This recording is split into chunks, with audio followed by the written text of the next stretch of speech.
Добрый вечер, уважаемые друзья. Центральная избирательная комиссия продолжает информировать вас о состоянии явки избирателей и участников референдума на сегодняшнее голосование. Значит, по выборам президента Кыргызской республики по состоянию на 18:00 часов явка избирателей составляет 1 180 515, что в процентном соотношении составляет 33,13%. Видно, да? По регионам активность избирателей следующая. Город Бишкек 132 582 человека проголосовали. Это составляет 31,86%. Город Ош 55 987 избирателей. В процентном соотношении 37,5%. Джалабадская область 224 259, 33,64%. Иссыкульская область 120 665 или 39,20%. По Нарынской области приняло участие 73 501 гражданин или 36,30%. Ошская область. Здесь приняли участие 245 566 избирателей или 33,97% от числа включенных в список избирателей. Таласская область. 49 420 избирателей проголосовали. Это 31,30% от числа избирателей, включенных в списки. Чуйская область 167 443 избирателя или 28,29%. По Баткенской области приняли участие в голосовании 101 223 избирателя или 34,5%. И за рубежом проголосовало на данный час на 18:00 бишкекского времени 9869 граждан или 19,95%. Следует отметить, что за рубежом у нас в 19:00 закрывается и 9-й участок, то есть уже 9 участков, по сути, завершили голосование.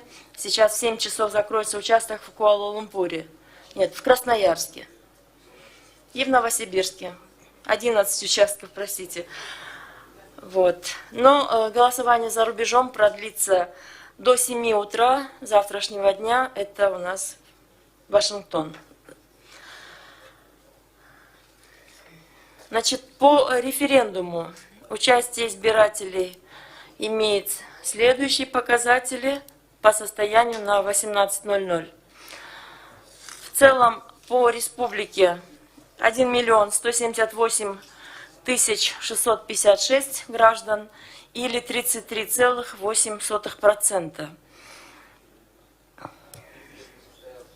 Да.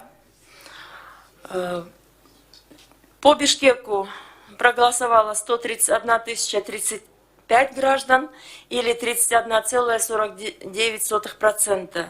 По городу Ош 56 659 граждан или 37,49%. По Джалабадской области участвовали в голосовании на референдуме 224 010 участников референдума или 33,6%.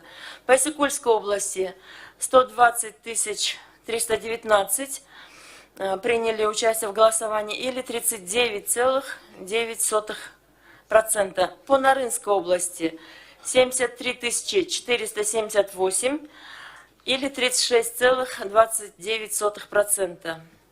В Ошской области приняли участие 245 559 участников референдума или 33,97%. 0,09%. По Таласу 49 412 голосовали сегодня, и это составляет 31,30%. Чуйской области 167 266 участвовали в голосовании. Это в процентном соотношении 28,26%. По Баткенской области 101 049 граждан голосовали, или 33,99% от числа включенных в список участников референдума. И по зарубежным участкам аналогичная цифра, как и на выборах президента, 9869 участников референдума, или 19,95%. Таковы цифры участия граждан в голосовании на досрочных выборах президента и на референдуме по определению формы правления Кыргызской Республики по состоянию на 18:00 часов.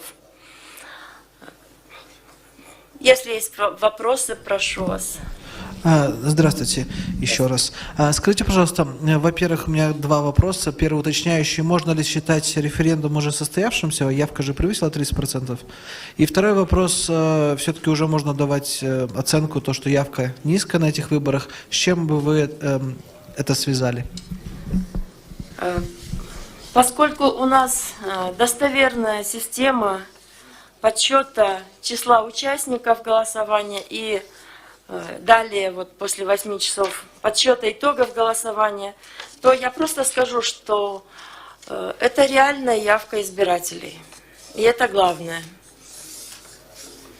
Относительно низкой явки мы можем, например, тоже, мы, конечно, будем все это анализировать, это предмет анализа, но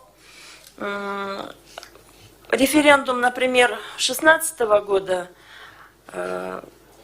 имел практически аналогичную явку избирателей. И референдум, он отличается от выборов тем, что в нем меньше заинтересованных участников процесса, как, например, кандидатов. Да? То есть кандидатов нет в голосовании на референдуме, и кандидаты это, конечно, большой фактор увеличения активности участия избирателей в выборных процессах.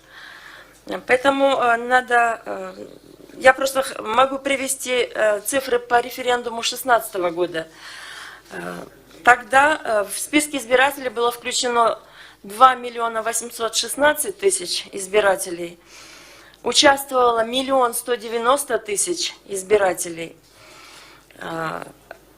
Это составило 42,3%.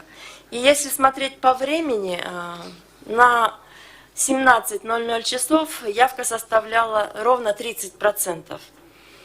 Примерно это вот сейчас мы такую же картину имеем, просто сейчас охват, то есть периодичность другая немножко практикуется. Каждые 2 часа, тогда была каждые 3 часа, и явка бралась на 17:00. Я думаю, что это реальная, хорошая, демократическая явка. Так бы я охарактеризовала текущую ситуацию с активностью избирателей. Нуржан Карамбеков просит прокомментировать на кыргызском языке то же самое. Полностью, да? Угу. Может быть, еще один вопрос, и я повторю все заново, да? Макул, хорошо. Саламатсызбы. Спутник Кыргызстан маалымат агенттигинин кабарчысы Элеман Кармышаков суроону мен дагы бир кайталап коеюн, кесиптешиңизге жооп бербей калдыңыз окшойт. Референдумга катышкандардын саны 33%га жетиптир. Буну менен референдум өттү деп таанылабы? Экинчи суроо: бул ирет мурдагы парламенттик шайлоого салыштырмалуу мыйзам бузуулар өтө аз катталганы байкалып жатат. Бунун себеби эмнеде, талдап көрдүңүздөрбү? Же кайрылуулар аз түшүп жатабы? Биз бүгүн көп жолу маалымдадык. Борбор шайлоо комиссиясы, башка деңгээлдеги шайлоо комиссиялардагы баары ачык. Бардык деңгээлдерде жанагы ыкчам чара көрүү координациялык топтор бар. Ал координациялык топторго же дегиле комиссияларга арыз менен кайрылуу мүмкүнчүлүктөрү көп. Ар кандай булактар бар. Ошол ар кандай каналдар бар. Ошол менен бергенге биз толугу менен ачыкпыз. Маалыматтар, билдирүүлөр, арыздар келип түшүп атты. Бирок баарыбызга белгилүү болду, сиз туура айтып атасыз. Бул шайлоодо жанагындай бир оор мыйзам бузуулар болгон жок деп баарыбыз көрүп турабыз. Мен ойлойм, бул жерде жанагы эле айтылгандай, мисалы добуш сатып алуулар. Биз бир гана факт менен алдагы билдирүү, ал текшерилип атат. Ошол кайрылуу келди бүгүн добуш берүү күнүндө. Мурда такыр башка мындай сүрөт болчу. Демек, политиктер, ушул талапкерлер, добуш бүгүнкү шайлоого катышып аткан талапкерлер бул практиканы ишке ашырбаса, албетте биз ушундайды көрөбүз.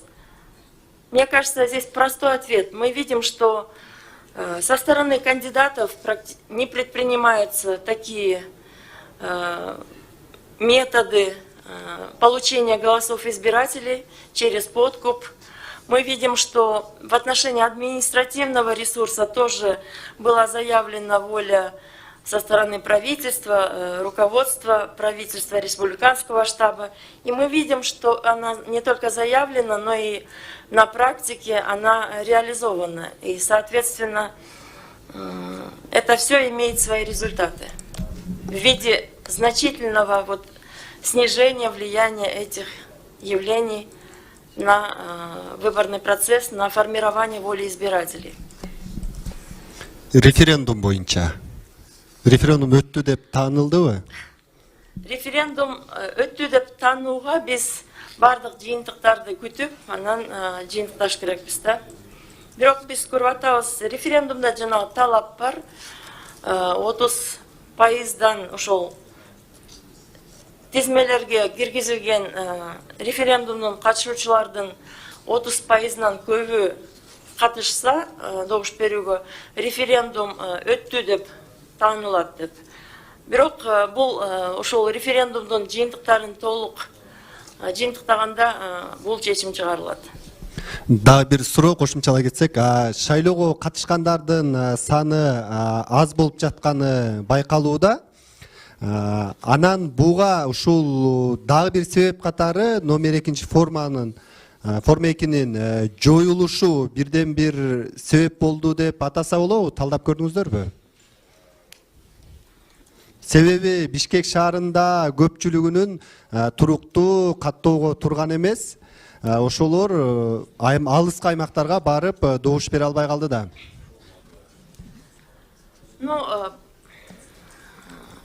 Мен ойлойм, албетте балким таасир этти бул форма 2-нин жоюлушу. Бирок эң негизги фактор бул добуш сатып алуу абдан чоң таасир этүүчү фактор болчу да ушул шайлоочулардын активдүүлүгүнө. Форма 2 дагы ошол талапкер тарабынан ошол колдончу да шайлоочулардын активдүүлүгүн кандайдыр бир орусча айтканда форма 2 использовалась для того, чтобы искусственно повышать активность избирателей через подкуп. Конечно, отмена формы 2, она влияет и в том числе не только на участие граждан, которые таким образом, через подкуп участвовали в голосовании, но и на тех, кто, возможно, не актуализировал свои регистрационные данные. Но мы получили крайне малое количество таких жалоб на то, что в результате отмены формы 2 у них были ограничены права. Тем более, что в список избирателей все были включены, никто не был исключен. Все, кто по форме 2 голосовал на предыдущих выборах, были согласно регистрационным отметкам включены списки избирателей по регистрационным отметкам. То есть выпадения их из списков избирателей не было. Я думаю, что, конечно, ряд граждан испытали затруднения в связи с этим по участию в голосовании. Но мы заявляли об этом, что вследствие крайне негативного влияния формы 2, массового подкупа на выборный процесс, мы получили обострение общественно-политической ситуации, и мы должны иметь возможность при ее отмене проанализировать объективную картину для того, чтобы выработать меры по решению отдельных вопросов участия граждан в голосовании. Спасибо. Коллеги, еще есть вопросы?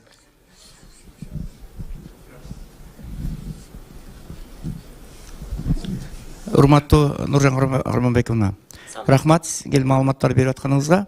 Биз ушу келечекке жол медиа жана мониторинг борборунун атынан ушу Чүй облусуна жана Бишкек шаарынын 7 участогун кыдырып чыктык.